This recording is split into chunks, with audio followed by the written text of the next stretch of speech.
காலையில உணவுல எனக்கு கொஞ்சம் பச்சை காய்கறிகள் இருக்கணும். அது ஒண்ணா சாலட் வச்சுப்பேன். சாலடு, ஆம்லெட் இந்த கார்போஹைட்ரேட் அவாய்ட் பண்ணிட்டேன் கம்ப்ளீட்டா காலையில பிரேக்ஃபாஸ்ட்ல.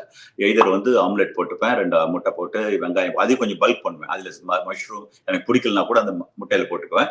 பிளஸ் வந்து இந்த மாதிரி ஜூஸ் குடிக்கிறதெல்லாம் கம்ப்ளீட்டா ஸ்டாப் பண்ணிட்டு நான் வந்து ஒன்னா வந்து பவுல் ஆஃப் சாலட் சாப்பிடுவேன். அப்படி இல்லாத பட்சத்துல பொரியல் கூட வச்சுக்குவேன். அது கூட நல்ல ஒரு 200 250 கிராம் பொரியல் வச்சுக்குவேன். பொரியல் வச்சுட்டு அதை சாப்பிட்டுருவேன்.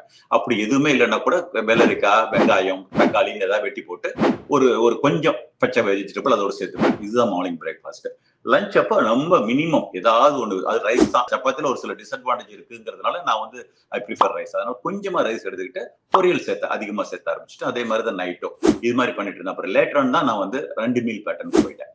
அதாவது என்னன்னா vitamin, mineral and plant chemicals. நீங்க பிளான்ட்ல பார்க்கல கலரு, ஒரு ஸ்ட்ராபெரியில 800, 1000 இருக்குங்கிறாங்க. இன்னும் ஆயிரக்கணக்கான இது இருக்குன்னு இப்பதான் கண்டுபிடிச்சிட்டு இருக்காங்க. அது புது சயின்ஸ்.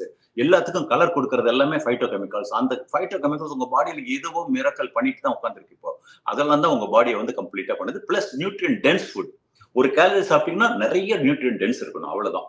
அதை வச்சுதான் நான் இப்போ வந்து என்னுடைய ஃபார்முலேட் பண்ணி நானும் சாப்பிட்றேன், மற்றவங்களுக்கும் அட்வைஸ் பண்றேன்.